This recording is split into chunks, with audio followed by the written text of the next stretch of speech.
जहां समाजवादी पार्टी के मुखिया अखिलेश यादव ने एक मस्जिद के अंदर मीटिंग कर ली, जिसके बाद उत्तर प्रदेश की सियासत गर्मा गई है और इसे लेकर बीजेपी समाजवादी पार्टी के ऊपर हमलावर है। डिप्टी सीएम ब्रजेश पाठक ने अखिलेश यादव को समाजवादी ना कहकर नमाजवादी कहा और पाठक ने कहा कि वो हमेशा नमाजवादी बने रहते हैं। तो वहीं अखिलेश यादव ने इसे बीजेपी पर धर्म की राजनीति करने का आरोप लगाया। एक रिपोर्ट आपको हम दिखाते हैं, देखिए जरा।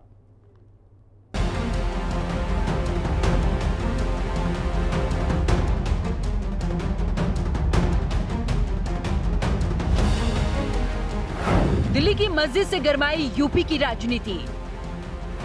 सपा की मस्जिद में मीटिंग पर हुआ विवाद। नमाजवादी मुस्लिम तुष्टीकरण के लगे दाग। ब्रजेश पाठक बोले समाजवादी बनी नमाजवादी। राजधानी दिल्ली की बात करें तो इस समय मॉनसून सत्र चल रहा है, जहां विपक्ष की तरफ से जमकर हंगामा देखने को मिल रहा है, तो वहीं दिल्ली में चल रही सियासत का असर अब उत्तर प्रदेश में भी नजर आ रहा है, जहां समाजवादी पार्टी और बीजेपी के बीच जुबानी जंग तेज हो गई है। पहले आप ये तस्वीर देखिए। ये तस्वीर संसद भवन के पास की मस्जिद की है, जो अखिलेश यादव मीटिंग करते हुए नजर आ रहे हैं, जिसको लेकर बीजेपी ने इसे मुद्दा बना दिया। बीजेपी अल्पसंख्यक मोर्चा ने तस्वीर जारी कर आरोप लगाया है अखिलेश यादव ने इस मस्जिद को सपा कार्यालय बना दिया है। इसको लेकर बीजेपी अल्पसंख्यक मोर्चा ने आपत्ति जताई है, साथ ही इसके खिलाफ विरोध करने का ऐलान किया है। सपा के मुखिया श्री अखिलेश यादव जी ने दिल्ली के जो संसद भवन के सामने मस्जिद, जो बहुत बड़ी मस्जिद है, बहुत पवित्र मस्जिद है, उसमें जिस प्रकार से सपा के लोगों के साथ बैठक की है, मैं उसकी निंदा करता हूं। मैं वहां के इमाम और सपा के सांसद जो मुहिबुल्लाह नदवी जी हैं, उनकी भी निंदा करता हूं कि एक धर्म गुरु हैं, एक मस्जिद के हमारे इमाम हैं, मुसलमानों के प्रतिनिधि हैं उस मस्जिद के लिए, और वो किस प्रकार से वहाँ पर समाजवादी के लोगों को बैठकर वहाँ समाजवादी की बैठक कर रहे, समाजवादी पार्टी का कार्यालय अघोषित कार्यालय बना। ये मुद्दा यही नहीं रुका। उत्तर प्रदेश के डिप्टी सीएम ब्रजेश पाठक ने तो सीधे इसे संविधान के खिलाफ ही बता दिया। ब्रजेश पाठक ने कहा कि समाजवादी पार्टी के मुखिया और समाजवादी पार्टी हमेशा से ही संविधान का उल्लंघन करती रही है।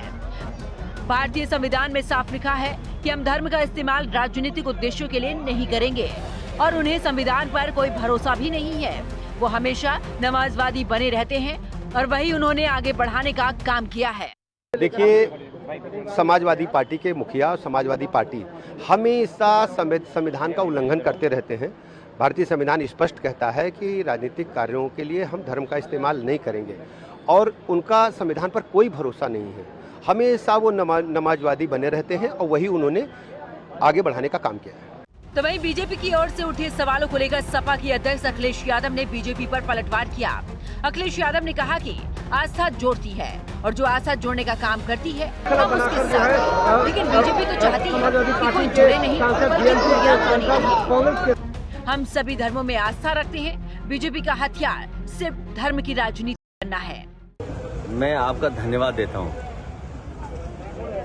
आप लोग भी बीजेपी के चक्कर में फंस गए। मैं आपसे, क्योंकि ये धार्मिक लोग हैं जो मेरे बगल में खड़े हैं, मुझे नहीं पता था कि आप लोग मिल लेंगे, मुझे मुलाकात हो जाएगी आपसे और एक ऐसा सवाल आएगा। मैं केवल इतना जानता हूं कि आस्था जोड़ती है। किसी भी धर्म या कोई आस्था है, वो आस्था जोड़ती है और जो आस्था जोड़ने का काम करती है हम उसके साथ हैं। बीजेपी को यही तकलीफ है कि कोई जुड़े नहीं, दूरियां बनी रहें। तो आस्था जोड़ने का काम करती है और इसलिए हम लोग हर आस्था पर आस्था रखते हैं। अब देखना ये होगा कि आखिरकार दिल्ली की मस्जिद से निकला ये मुद्दा आखिरकार उत्तर प्रदेश की राजनीति कहां तक गरमाती है, क्योंकि लगातार बीजेपी सपा पर हमलावर है। हर बार जाति की राजनीति का आरोप लगाती है, एक समुदाय के सहयोग का आरोप लगाती है। तो वही सपा की तरफ से भी बीजेपी पर धर्म की राजनीति का आरोप लगता है। आखिर ये तकरार क्या रंग लाती है? ब्यूरो रिपोर्ट, हिंदी खबर। बैठक पर विवाद हुआ और सपा का झूठ बेनकाब हुआ। मस्जिद में बैठकर समाजवादी पार्टी फंस गई, क्योंकि सपा ने मस्जिद में बैठक का बचाव किया। अब बाद में सपा सांसद धर्मेंद्र यादव ने ट्वीट किया, लेकिन सपा का जितने भी झूठ थे वो सारे के सारे बेनकाब हो गए। और समाजवादी पार्टी इस पूरे मसले को लेकर घिरती हुई नजर आई। समाजवादी पार्टी को उससे कहा गया कि भाई ये तो आस्था का विषय है और हमारी आस्था सब में है, सभी धर्मों में है, इसीलिए अगर हम मस्जिद में चले गए तो इस पर इतनी है तौबा क्यों। लेकिन सवाल यह है कि भाई आप मस्जिद में किसी और मकसद से गए थे, आप अपनी राजनीति को चमकाने के लिए वहाँ पर गए थे। सवाल इसको लेकर है, क्योंकि अगर आपको बैठक करनी है तो आप अपनी पार्टी कार्यालय में बैठक करिए, लेकिन आपको मस्जिद में बैठक करने की अनुमति वो भी अपने सांसदों के साथ कैसे मिल सकती है। और इसी को लेकर गंभीर सवाल समाजवादी पार्टी से पूछे जा रहे हैं। बीजेपी से मुद्दा बना रही है, न केवल बीजेपी बल्कि मौलाना भी अखिलेश यादव और समाजवादी पार्टी पर भड़क उठे। आगे बढ़ते हैं, बात करेंगे